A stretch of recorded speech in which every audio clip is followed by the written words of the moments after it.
do corpo. Então eu quero que você abra a sua Bíblia comigo, uma passagem bem conhecida, que está lá no Evangelho de Lucas, capítulo 8, do 40 em diante. Evangelho de Lucas, capítulo 8, do 40 em diante. Agora a gente está sem telão aqui, né?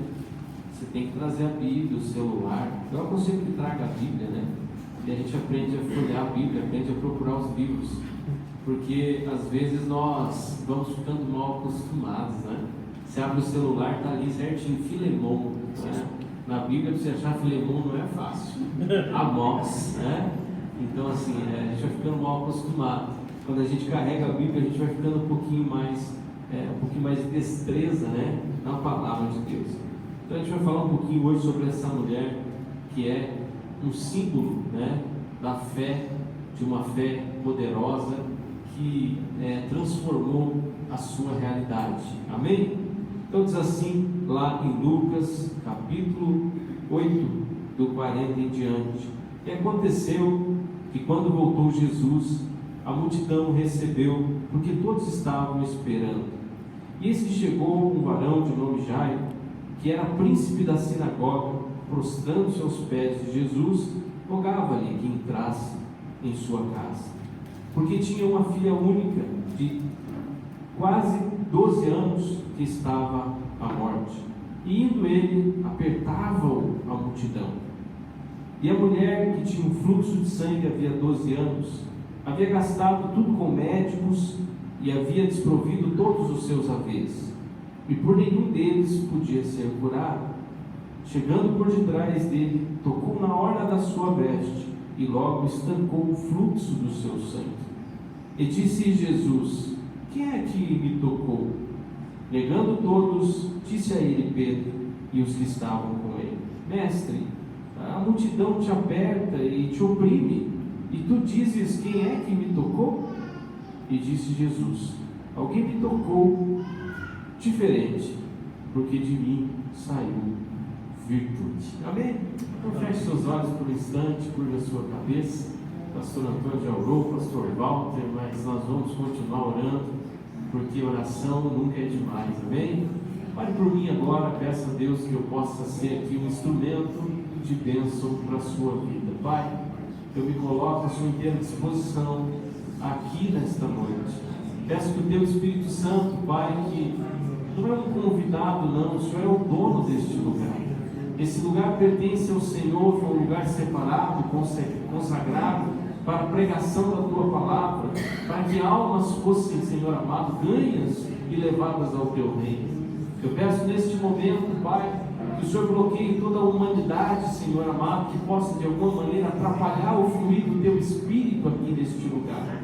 Em nome de Jesus, Pai, que eu seja aqui agora um profeta ungido do Senhor, com a palavra rema ao coração do meu irmão, da minha irmã, que não sejam meras palavras de eloquência humana, que não seja aqui uma simples palestra, mas que seja, Pai amado, um mover do teu Espírito, na unção do teu poder, para que possamos, Pai, ser cheios da tua graça, em nome de Jesus. Amém, queridos? Podemos assentar?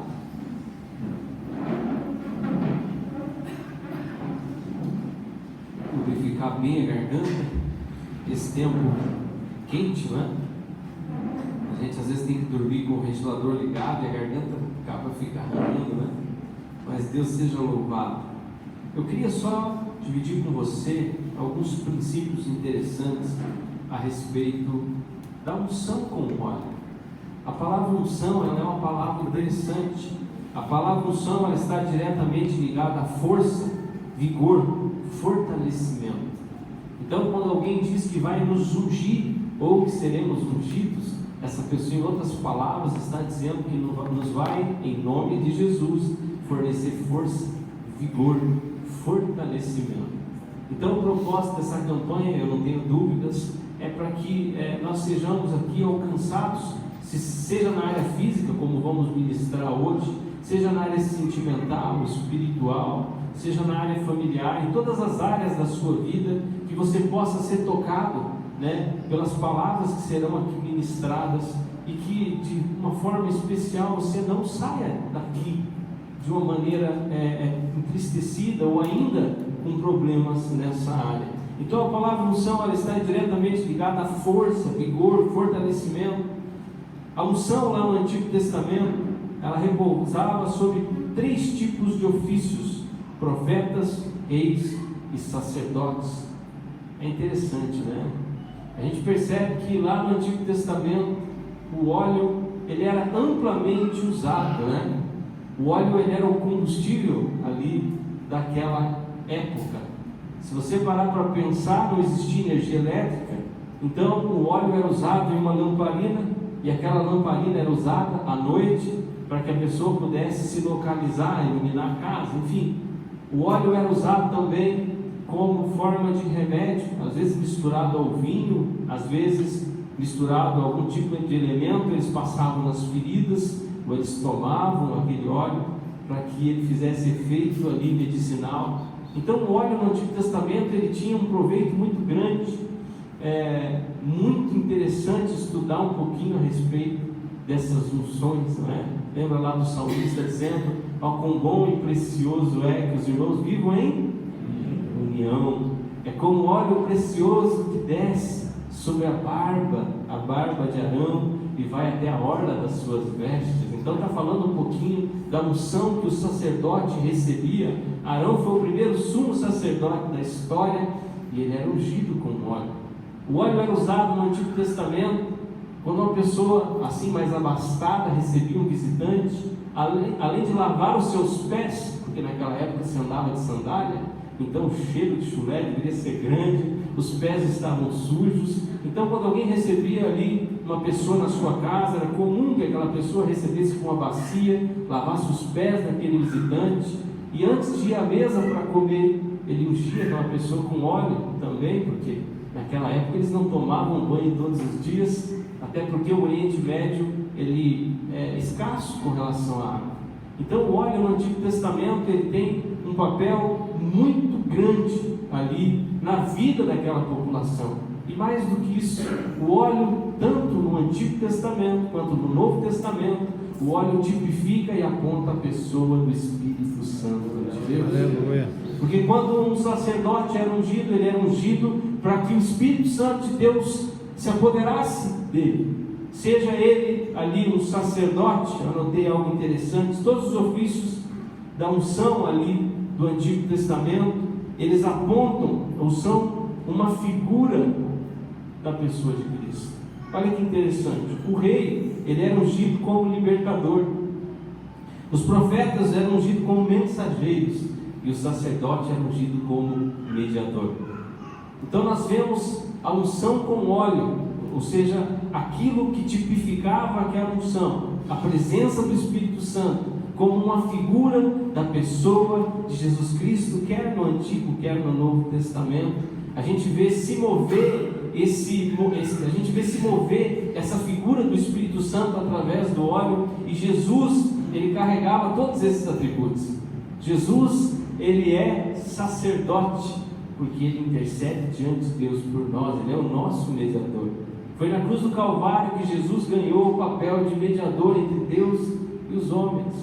Jesus, ele é profeta, foi profeta no seu ministério, um ministério profético, e continua sendo profeta, porque Jesus é aquele que intercede por nós diante de Deus e que derrama sobre nós a pessoa do Espírito Santo. Amém. E Jesus é o Rei dos Reis. Jesus é Rei porque Ele é o Filho do Deus Todo-Poderoso. E Jesus é Rei porque Jesus também comprou toda essa nação. Eu e você, nós somos os filhos de Deus, nós temos participação no reino de Deus. Nós vamos nos encurvar diante dele, dizendo: Ele é o Rei dos Reis e o Senhor dos Senhores. Então esse ministério profético acompanhava a pessoa de Cristo. O óleo da unção do Antigo Testamento, ali por parte daquele mover do povo que precisava naturalmente do óleo para muitas coisas, ele continua sendo uma realidade ali no início da igreja primitiva. A gente percebe que Tiago vai falar um pouquinho sobre isso lá no capítulo 5, versículo 13, 14. Ele diz: há alguém entre vós que está doente? Chame o presbitério da igreja, vai lá, ore sobre ele, pondo as mãos com óleo e a oração da fé salvará ou curará o doente. Então ele acabou sendo ali muito usado no Antigo Testamento, e como a igreja primitiva entra ainda dentro dessa função do óleo, ele é muito usado também no Novo Testamento. E eu quero falar um pouquinho hoje sobre o ministério de Jesus, a unção que está sobre Jesus, que esteve sobre ele aqui na terra e que está disponível a mim e a você. Nós lemos um texto aqui que é muito interessante.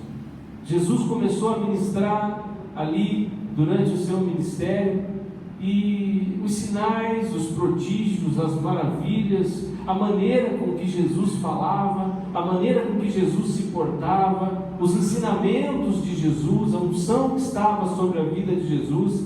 E nós temos que reconhecer que Jesus não fez nada aqui na terra sendo Deus, ele era 100% homem, e que toda a manifestação de Jesus aqui na terra durante o seu ministério se dava através da pessoa do Espírito Santo. A Bíblia diz que ele mesmo sendo Deus não teve por usurpação ser igual a Deus, antes a si mesmo esvaziou-se, tomando forma de servo, e sendo achado em figura humana, humilhou-se a si mesmo e foi obediente até a morte, morte de cruz. E diz que Deus o exaltou soberanamente, para que o nome de Jesus se dobre em todo o joelho daquele que está no céu, na terra e debaixo da terra, e toda a língua confesse que Jesus Cristo é o Senhor, glória de Deus. Aleluia. Então nós percebemos com isso que a manifestação de tudo que Jesus fazia aqui na terra não era pelo seu poderio como Deus, mas era através da pessoa do Espírito Santo. É por isso que Jesus nos diz aqui, se eu não me engano, foi aberto dizendo ali em João 14, ele diz que ele vai ao Pai, mas ele enviaria outro Consolador. Então essa mesma manifestação que estava sobre a vida de Jesus ali no seu ministério terreno, está disponível a nós. Nós temos acesso direto à pessoa do Espírito Santo de Deus. Então todas as manifestações e tudo aquilo que Jesus fez, ele também delegou a nós para que fizéssemos as mesmas obras e as mesmas coisas. Jesus é o cumprimento, é o derramamento do óleo. Você vai lembrar comigo lá de Isaías 53, quando a palavra de Deus, profeticamente, através de Isaías, ele, uns 700 anos antes, fala um pouco da crucificação de Jesus. Ele diz ali: quem deu crédito à nossa pregação, ou a quem se estendeu o braço do Senhor, porque foi subido perante ele como raiz de uma terra seca, não tinha parecer, não tinha formosura, e olhando nós para ele, não vimos beleza alguma para que o desejássemos. Era desprezado, homem de dores, experimentado dos trabalhos, era desprezado como alguém de quem os homens escondem o rosto. Era desprezado e não fizemos dele caso algum, mas ele verdadeiramente tomou sobre si as nossas dores e as nossas enfermidades, levou sobre si. Glória. E nós o reputávamos por aflito, ferido de Deus e oprimido, mas ele foi transpassado pelas nossas transgressões e moído pelas nossas iniquidades. O castigo que nos traz a paz estava sobre ele, e pelas suas pisaduras nós fomos sarados. Quando Jesus é preso, ele é preso num lugar chamado Getsemane, ou Getsemane. E o lugar ali onde Jesus foi preso é literalmente um lugar de prensa ali da oliva, de prensa ali da azeitona. Ali era prensada a azeitona ali, naquele mecanismo que eles usavam, para que através daquela prensa fosse extraído aquele óleo poderoso que eles usavam para fazer tudo, aquele óleo precioso que eles usavam para fazer tudo. E não é à toa que Jesus foi preso ali no Getsemane. Quando Jesus é preso no Getsemane, ali é uma simbologia de que ele seria moído pelas nossas iniquidades, pelas nossas transgressões. Jesus é o antídoto que nos traz a paz. Jesus é o antídoto que nos cura as enfermidades. Jesus é o óleo da unção em ação no Novo Testamento e nesse período da graça de Deus. E aqui Jesus está em ação. E como eu diria aqui, eu estava dizendo, aonde ele ia, pelos seus feitos, o seu nome começou a ganhar uma notoriedade muito grande. O seu ministério começou a se tornar notório ali, tanto em Jerusalém, em Samaria, nas cidades vizinhas, as pessoas começaram a escutar aquilo que ele havia feito. E não foram poucas as ações de Cristo. A palavra de Deus, que se forem escritas em livros, não dava para... A Terra seria um planeta muito pequeno para escrever tudo que Jesus fez. Nós andaríamos literalmente pela rua tirando livros da frente ou escritos, com tanta coisa que Cristo fez. E os feitos de Cristo começaram a ganhar notoriedade, começaram a crescer, as pessoas começaram a ouvir. E nós temos aqui a figura dessa mulher. A palavra de Deus diz que de alguma forma ela ouviu falar de Jesus, e já fazia 12 anos que essa mulher vinha padecendo um fluxo de sangue. Você imagina que tristeza, você imagina que vida complicada. Uma mulher que padecia desse tipo de fluxo naquela época, ela não podia sair de casa, ela era privada do seu ir e vir, porque segundo a lei mosaica ela estava ali imunda, impura.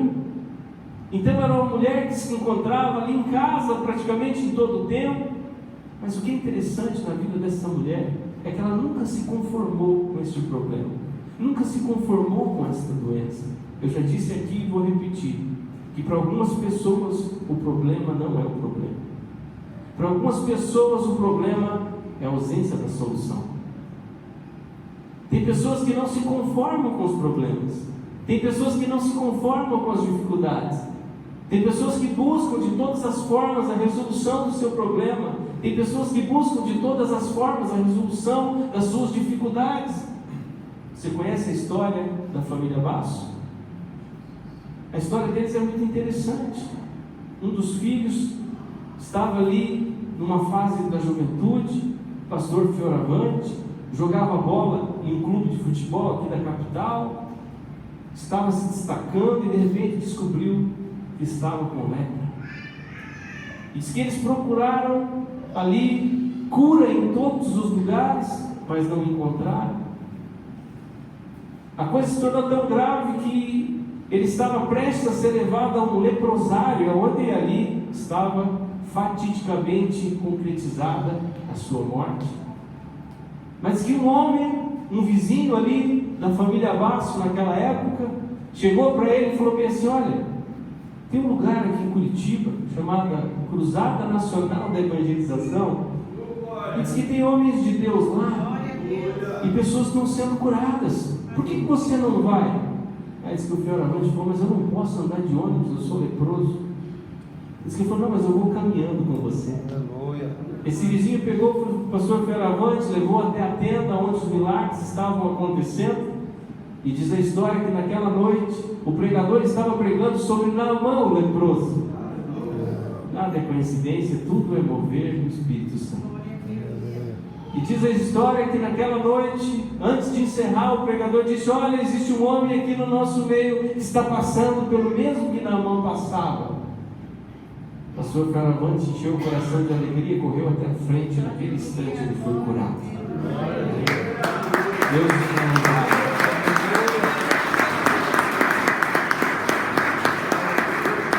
Através da cura do pastor Fioravante, a família Basso veio para Jesus. O pastor Agostinho se converteu.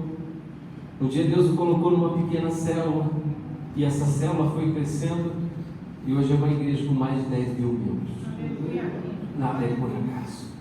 Nada é por acaso no reino de Deus. Então, imagine que a família Basso, nesse tempo em que o filho foi diagnosticado com lepra, eles não se conformaram com aquele diagnóstico. Eles buscaram na mesa branca, eles buscaram no terreiro, eles buscaram na medicina, eles buscaram onde mandaram, eles foram buscar uma cura para aquela lepra. Mas eles acabaram por descobrir, para nossa alegria, que o único que cura é Jesus Cristo de Nazaré. É Jesus Cristo de Nazaré. O único que cura, o único que liberta, o único que limpa, o único que foi moído pelas nossas transgressões, transpassado pelas nossas iniquidades, o único que através dele, o castigo que ele recebeu nos traz a paz, é Jesus Cristo de Nazaré. E essa mulher inconformada gastou tudo que tinha tentando buscar uma cura, mas ela não encontrou cura em lugar nenhum. 12 anos você imagina, queridos, não é 12 dias, não é 12 semanas, não é 12 meses, um ano, são 12 anos sofrendo, padecendo. E de repente essa mulher ouviu falar: olha, tem um homem, um profeta lá de Israel, diz que esse homem, ele cura as pessoas, onde ele põe as mãos, as pessoas são curadas, ele tem passado por lugares, ele tem ressuscitado mortos. A fé brotou no coração daquela mulher de uma maneira extraordinária. E é interessante que a fé que brotou no coração dela era algo tão concreto, tão verdadeiro, que ela não disse: olha, eu preciso marcar um horário com esse tal de Jesus. Não, ela disse assim: se eu apenas tocar na orla da sua roupa, serei curado. Você imagina uma fé dessa? Eu não preciso nem que ele fale comigo, eu não preciso nem que ele me toque, eu não preciso nem que ele chegue perto de mim, eu só preciso tocar na orla das suas vestes, porque se assim eu fizer, eu creio que eu estarei curado. Você imagina a fé dessa mulher? Que fé extraordinária, que fé sobrenatural, que fé que ultrapassava barreiras. E esse tipo de fé só nasce no nosso coração quando nós somos inconformados com o problema que estamos vivendo. Sabe, queridos, não dá para se conformar com o problema, não dá para achar que o problema é comum, é normal. Nós vamos orar a Deus sim, nós vamos entregar a Deus sim, nós vamos descansar em Deus sim, mas nós vamos procurar a cura naquele que é o antídoto de toda a cura, Jesus Cristo de Nazaré, na pessoa do Espírito Santo. Nós vamos buscar incessantemente como aquela mulher buscou, que essa fé possa brotar no nosso coração aqui esta noite, que quando você vir aqui à frente para ser ungido, para que o óleo seja passado na sua mão, na sua testa, enfim, para que se haja uma imposição de mãos, você não venha aqui à frente apenas cumprindo aí um direcionamento do diácono, do pastor: eu vou lá porque estão mandando. Não, venha como essa mulher veio. Glória a Deus. Aleluia. Olha que Jesus Cristo ia passando e uma grande multidão o oprimia e o apertava, diz aqui a palavra de Deus. Você imagina que Jesus era como uma estrela de Hollywood, quando saía na rua, os 12 discípulos ali, eles eram os seguranças, eles tinham que ir abrindo caminho para que Jesus pudesse andar, porque Jesus não conseguia andar. Quantas pessoas que tocaram em Jesus naquela noite foram curadas? Quantas? A Bíblia diz que tinha uma grande multidão, e essa grande multidão podia ser 100, 200, 300, 5 mil, 10 mil pessoas, eu não sei, mas quantas dessas pessoas conseguiram tocar na orla da veste de Jesus? Quantas dessas pessoas o empurravam? Quantas dessas pessoas o oprimiam? Muitas. E quem nos diz isso é Pedro. A Bíblia diz que quando a mulher finalmente consegue chegar em Jesus e toca na orla da veste dele, Jesus imediatamente para. E quando Jesus para, ele diz uma coisa até engraçada para eles. Ele diz: espera aí. Imagine ele andando com milhares de pessoas cercando, todo mundo pulando e tentando tocar nele, batendo nele, na roupa, enfim, no seu corpo. E de repente, no meio daquelas pessoas todas oprimindo e apertando, Jesus para. Aí ele para e diz assim para os discípulos: espera aí, alguém me tocou. Parecia uma piada. Todo mundo tocava, oprimia, apertava. E Pedro diz assim: mas Senhor, como é que a gente vai saber quem foi? Afinal de contas, a multidão te oprime, te aperta. Ele diz: espera aí, não, alguém me tocou diferente. Alguém me tocou diferente, porque de mim saiu virtude, porque de mim saiu poder. Queridos, quando nós tocamos com virtude em Jesus, quando nós tocamos com fé, produz virtude e poder. Não adianta ficar oprimindo e apertando Jesus. Não adianta querer exigir. Você sabe que às vezes nós queremos exigir de Jesus? Eu sou servo do Senhor e o Senhor tem que me curar. Irmãos, não adianta apertar e oprimir. Só sai virtude quando há fé. A fé em Cristo manifesta a virtude e o poder do Espírito Santo na nossa vida. Não adianta apertar e oprimir, nós precisamos tocar com fé. Tocar com fé. A multidão apertava, a multidão oprimia, mas de repente um toque chamou a atenção do Mestre e fez com que ele parasse. Naquela noite, ou naquela tarde, ou naquela manhã, a Bíblia não diz que horas era. Aquela mulher, ela foi muito além daquilo que ela imaginava. Nós falamos aqui que lá no Antigo Testamento a unção com óleo ela era usada ali nos 3 ofícios: profetas, sacerdotes e reis. E é interessante porque estava sobre Jesus todas essas funções do Antigo Testamento. Jesus é o único rei, sacerdote e profeta. Então Jesus, quando nasceu, a Bíblia diz que ali alguns magos do Oriente o visitaram, trouxeram para ele ouro, incenso e mirra. É o óleo que nós vamos usar aqui hoje. Mirra. Jesus certamente foi ungido. Jesus ali, quando nasceu ainda menino, foi ungido. E a unção dele é muito além de uma unção profética. A unção dele é muito além de uma unção de governo, uma unção de rei. A unção dele é muito além de uma unção de alguém que mediava entre Deus e os homens, o sacerdote. Mas a unção dele, ela ia sobre todos esses ofícios. Então quem estava diante daquela mulher era alguém que tinha unção de rei, ou seja, ele domina sobre toda a terra, ele tem poder no céu, na terra e debaixo da terra, e toda a língua tem que se curvar, todo joelho tem que se dobrar diante dele. Ele tem poder diante de Deus para interceder diretamente por nós quando dobramos o nosso joelho. Pastor Walter leu um versículo interessante hoje, Romanos 8:26, diz que nós não sabemos como orar como convém, mas o mesmo Espírito intercede por nós com gemidos inexprimíveis. Estava sobre Jesus essa unção de profeta, aquele que falava em nome de Deus. Estava sobre Jesus a unção de rei, que tem poder no céu, na terra, debaixo da terra. Estava sobre Jesus a unção de sacerdote, aquele que media entre Deus e os homens. Aleluia. E foi para este Jesus que essa mulher apelou.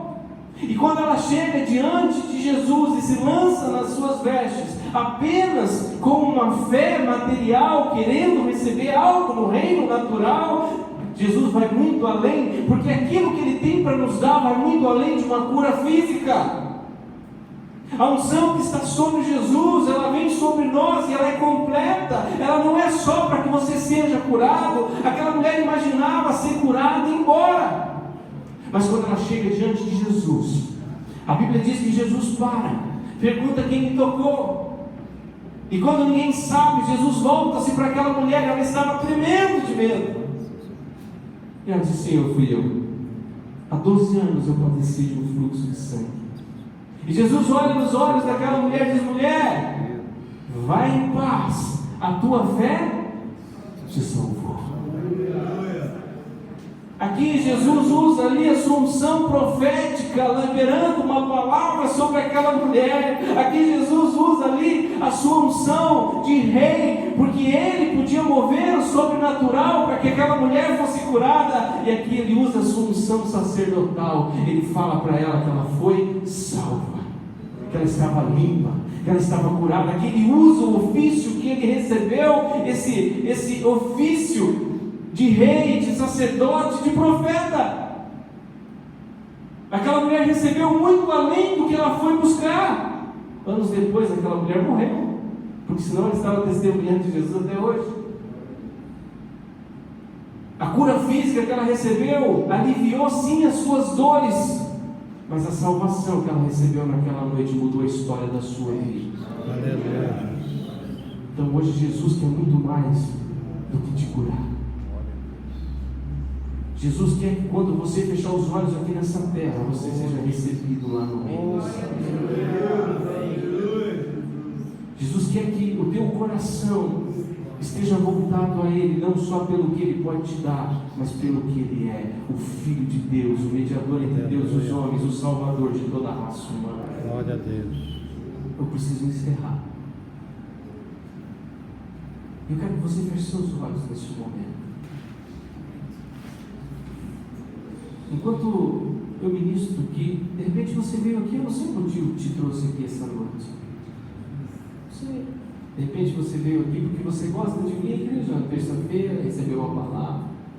De repente você está vindo à igreja fazendo campanha pela sua família.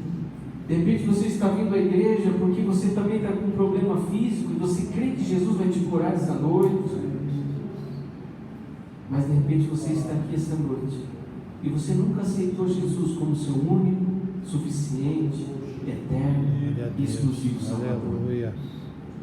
De repente você está aqui essa noite, você nunca declarou com seus lábios que você quer que esse Jesus, que é sacerdote, profeta e rei, que é o Rei dos reis, o Senhor dos senhores, que é o Salvador da humanidade, e a palavra de Deus declara que Ele é o caminho, a verdade, a vida, e ninguém vai ao Pai senão por Ele. De repente você está aqui essa noite e você nunca o aceitou como único, suficiente Salvador da sua vida. Eu não sei se seria conveniente. Mais do que uma cura. Eu e a minha esposa. A Bíblia não diz que há alegria no céu quando um canceroso é curado. A Bíblia não diz que há alegria no céu quando um aleijado passa a andar. A Bíblia não diz que há alegria no céu quando um morto ressuscita. A Bíblia diz que há alegria no céu quando o pecador se arrepende. Que há festa no céu quando o pecador reconhece o seu pecado e reconhece que Cristo é o caminho, a verdade e a vida. Se há alguém no nosso meio hoje, de coração eu quero falar, eu não posso insistir por muito tempo, eu também não quero expor você, mas se há alguém no nosso meio que ainda não aceitou Jesus como Salvador da sua vida, acredite, esse é o passo mais importante que você poderia dar. Se há alguém, levante a sua mão assim, eu quero orar por você, eu quero te conhecer. Tem alguém? Você ainda nunca declarou com seus lábios que Cristo é o Salvador da sua vida. Tem alguém no nosso meio que gostaria de declarar essa noite, que gostaria de chamar a existência, a pessoa de Cristo na sua vida como seu Pai? Tem alguém? Levante assim a sua mão. Como eu disse, eu não posso esperar por muito tempo, o tempo está correndo, eu preciso andar. Mas eu creio que tem pessoas aqui, só que isso vai depender de você nesta noite. Tem alguém que gostaria de entregar sua vida a Cristo nessa noite?